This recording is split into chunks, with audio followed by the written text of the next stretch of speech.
Em Romanos 2, a impenitência dos judeus, a justiça de Deus, portanto, é inexcusável quando julgas, ó homem, quem quer que sejas, porque te condenas a ti mesmo naquilo em que julgas ao outro, pois tu que julgas fazes o mesmo. E bem sabemos que o juízo de Deus é segundo a verdade, sobre o que tais coisas fazem. E tu, ó homem que julgas o que fazem tais coisas, cuidas que fazendo-as tu escaparás ao juízo de Deus? Ou desprezas tu as riquezas da sua benignidade e paciência e longanimidade, ignorando que a benignidade de Deus te leva ao arrependimento? Mas segundo a tua dureza e ao teu coração impenitente, entesouras ira para ti no dia da ira e da manifestação do juízo de Deus, o qual recompensará cada um, segundo as suas obras, a saber, a vida eterna, aos que com perseverança em fazer bem procuram glória, honra e incorrupção. Mas a indignação e a ira aos que são contenciosos e desobedientes à verdade e obedientes à iniquidade, tribulação e angústia sobre toda a alma do homem que obra o mal, primeiramente do judeu e também do grego, porque para Deus não há acepção de pessoas, porque todos os que sem lei pecaram, sem lei perecerão, e todos que sob a lei pecaram pela lei serão julgados. Porque os que ouvem a lei não são justos diante de Deus, mas os que praticam a lei hão de ser justificados. Fazem naturalmente as coisas que são da lei, não tendo leis para si mesmos são leis, os quais mostram a obra da lei escrita em seus corações, testificando juntamente com a sua consciência e os seus pensamentos, quer acusando, quer defendendo, em que Deus há de julgar os segredos dos homens, por Jesus Cristo, segundo o seu Evangelho. Amém. Deus julga as pessoas pelo que fazem, segundo a sua verdade, segundo o Evangelho. Deus não nos julga pela nossa aparência. Deus não escolhe a roupa que está usando, o cabelo. Deus é simples.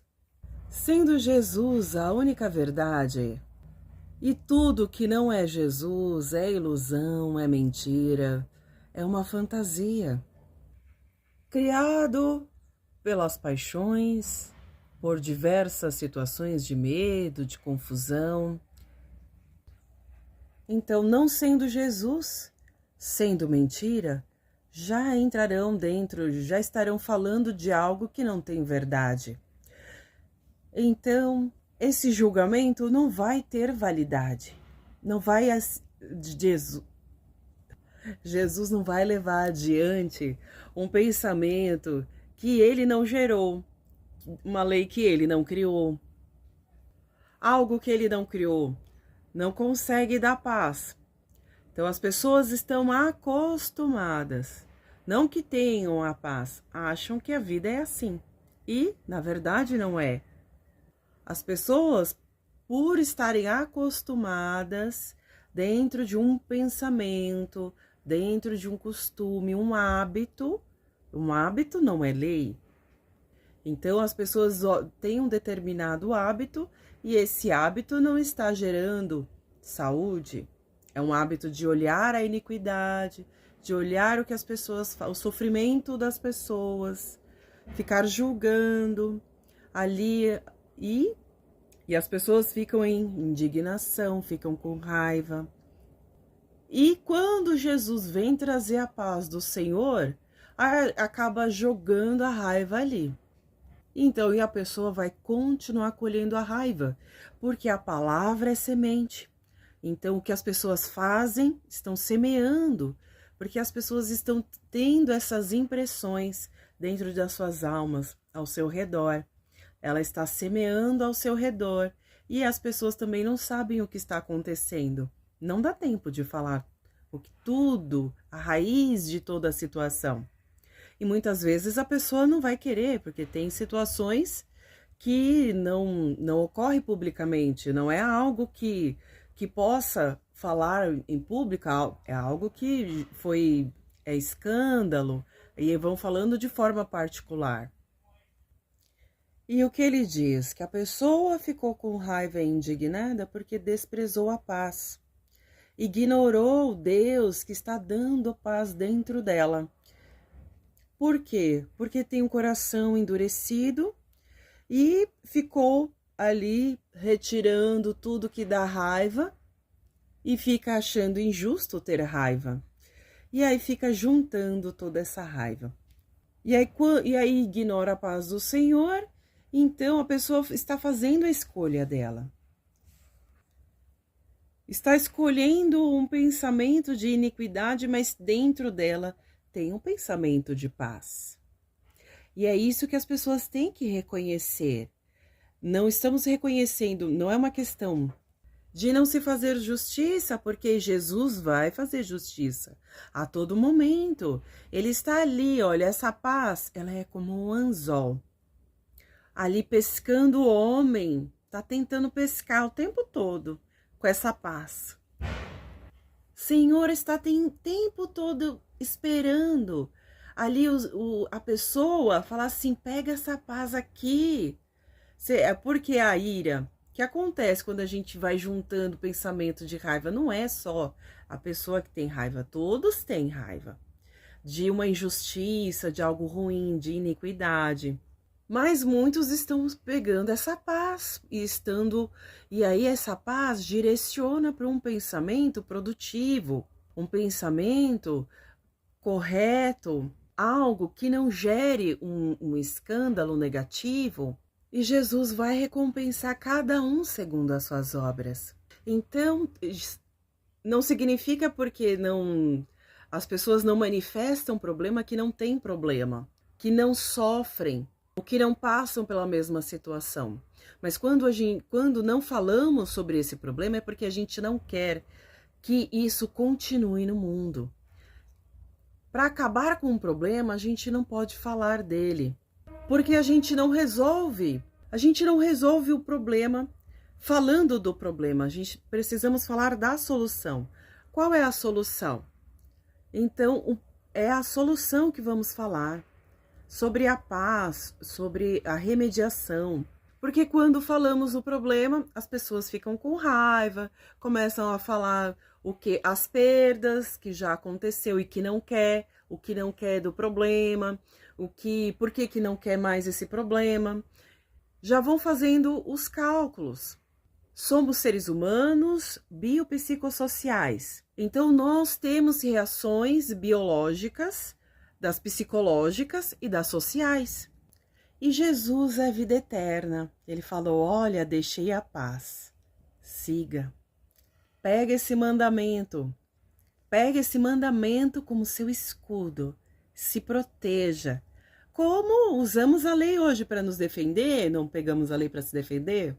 Então, pega Jesus e as leis de Jesus. Se defenda, siga, fale. Mas como assim? Defender falando assim com toda a paz, normalidade do mundo. E veja a abundância de paz. Deus nos prometeu. E é esse ministério que ele prometeu. Glória, honra, paz, incorrupção. Então não vai ter corrupção. Porque dentro de uma confusão, as pessoas vão tomando medidas, entrando em pânico, ficam com medo de errar, por isso se afastam. Mas quem sempre obedece, esses pensamentos de iniquidade, vai entrar em tribulação, vai entrar em angústia. E quem obedecer a Deus e a Jesus, que é a vida eterna, terá glória, honra e paz. Os judeus não acreditaram que Jesus era o Salvador, não levantam a bandeira como Jesus o Salvador. Mas Jesus deu a ele o poder, né, o privilégio de falar a palavra de Deus. Eles já estavam falando a palavra de Moisés, já estavam seguindo as leis de Moisés. Então, quando acreditarem em Jesus, eles vão vestir a camisa também, vão usar no trabalho, vão usar em toda a sua vida sempre. E os gregos seguiram as genealogias infinitas, formaram vários cursos de genealogias, e aí dentro valorização do próprio olhar, até colocar Jesus na cruz. Então, não só romanos e gregos que estavam unidos, né, porque eles estavam morando, já era uma unificação, e judeus também que estavam ali e tinham poder ali de conversar, de ir colocando suas opiniões de Deus ali dentro das visões, porque Jesus Cristo, salvando toda a humanidade e curando, já seria o rei como Davi foi. Davi foi escolhido desde criança, venceu o gigante, salvou a humanidade, salvou o povo de Israel, e Jesus salvou todos do pecado, deu paz a todos, curou as enfermidades e as doenças de todos. E então ele continua: quem ouve a lei não é justo, porque quem ouve a lei está sendo corrigido. Está ali confuso, né? Está fazendo algo sem saber, errando ali, mas ninguém ali falou o prejuízo, né, para que seja levantada a culpa. Ninguém calculou, né, ninguém também achou que errou, porque acontece quando as pessoas não sabem, não tem como falar. Mas Deus sabe, Deus está falando. Deus fala a lei para a pessoa ser corrigida, ser limpa e andar no caminho reto, para Deus ajudar também. Então ele fala: para que eu possa te ajudar e fazer tudo para você, tem que andar na lei do Senhor, tem que acreditar em Cristo, tem que falar de Cristo, para vestir a camisa e entrar no reino dos céus. O ingresso do reino dos céus é falar a palavra do Senhor. É o aluguel do Senhor, é a prestação da residência no reino de Deus, é a prestação da residência.